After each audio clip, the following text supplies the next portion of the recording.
மிக முக்கியமான செய்தி. இந்த செய்திய எல்லாருக்குமே தெரியப்படுதுங்க.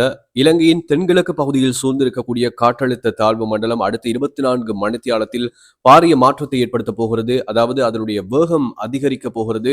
எனவே இந்த அதிகரிப்பு காரணமாக நாட்டின் பல்வேறு பகுதிகளில் கனமழை அதிகமாக பெய்யப் போகிறது. எனவே அடுத்த 24 மணித்தியாலம் என்பது அதிகமான மழை வீழ்ச்சி பதிவாகக்கூடிய மணித்தியாலங்களாகத்தான் இருக்கப் போகிறது. நாட்டின் பல்வேறு பகுதிகளில் தற்போது தொடர்ச்சியாக மழை பொழிந்த வண்ணம் இருக்கிறது. பல்வேறு இடங்களில் வெள்ளப்பெருக்கு ஏற்பட்டிருக்கிறது.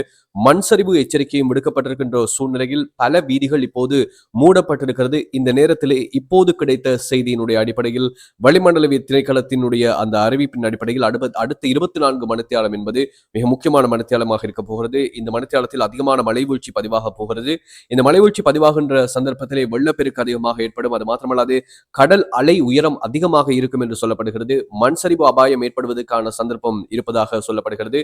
எனவே காற்றின் வேகம் 60 தொடக்கம் 65 கிலோமீட்டர் வேகத்தில் வீசும் என்றும் எதிர்பார்க்கப்படுகிறது. அடுத்த 24 மணித்தியாலத்தில் மழை வீழ்ச்சியானது 100 தொடக்கம் 150 மில்லிமீட்டர் வரை பொழியும் என்று இப்போது வளிமண்டலவியல் திணைக்களம் அறிவித்திருக்கிறது.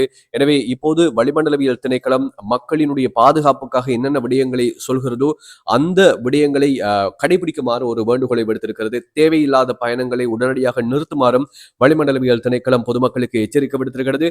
அதே நேரம் வெள்ளம் உருவாகின்ற சந்தர்ப்பத்திலே தங்களை பாதுகாத்துக் கொள்வதற்கு பொதுமக்கள் உரிய நடவடிக்கை எடுக்க வேண்டும். அல்லது அனர்த்த முகாமைத்துவ நிலையங்களினுடைய தொடர்புகளை ஏற்படுத்தி அந்த அனர்த்தத்தில் இருந்து தங்களை பாதுகாத்துக் கொள்வதற்கு நடவடிக்கை எடுக்க வேண்டும் என்றும் வளிமண்டலவியல் திணைக்களம் இலங்கை பொதுமக்களை கேட்டிருக்கிறது. குறிப்பாக கிழக்கு மாகாணத்தில் அதிகமான மழை வீழ்ச்சி பதிவாகி கொண்டிருக்கிறது. நாட்டின் பல்வேறு பகுதிகளில் தொடர்ச்சியாக மழை பொழிந்த வண்ணம் இருக்கிறது. தலைநகர் கொழும்பிலே காற்றின் வேகம் அதிகமாக காணப்படுகிறது இந்த நள்ளிரவு பொழுதில்.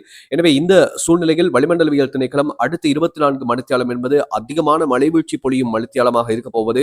இதன் காரணமாக வெள்ளம் ஏற்படுவதற்கான வாய்ப்புகள் இருக்கிறது. பல்வேறு நீர்த்தேக்கங்களினுடைய வான் கதவுகள் இப்போது திறக்கப்பட்டிருக்கிறது. அதே நேரம் மலைப்பகுதிகளினூடாக வாகனம் செலுத்துகின்றவர்கள் குறிப்பாக அந்த வீதிகளில் மண் சரிவு ஏற்படுவதற்கான அபாயம் இருப்பதன் காரணமாக தேவையில்லாத பயணங்களை உடனடியாக தவிர்த்துக் கொள்ளுமாறும் வளிமண்டலவியல் திணைக்களம் பொதுமக்களை கேட்டுக்கொள்கிறது. அது மாத்திரமல்லாது மழை பொழிகின்ற சந்தர்ப்பத்திலே வெள்ளம் பார்ப்பதற்காக தேவையில்லாமல் பலர் செல்வார்கள். எனவே இளைஞர்களுக்கு மிக முக்கியமான ஒரு அறிவித்தல், தயவு செய்து இந்த புதுனம் பார்க்கின்ற செயற்பாடை உடனடியாக நிறுத்துங்கள்.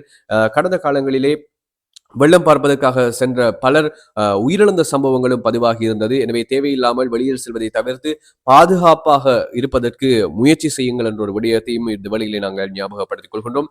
இப்போது இலங்கையினுடைய வானிலையிலே அடுத்த 24 மணித்தியாலம் என்பது அதிகமான மழை வீழ்ச்சி பதிவாகக்கூடிய மணித்தியாலமாகத்தான் இருக்க போகிறது. எனவே இந்த செய்தியை மற்றவர்களோடும் பகிர்ந்து கொள்ளுங்கள்.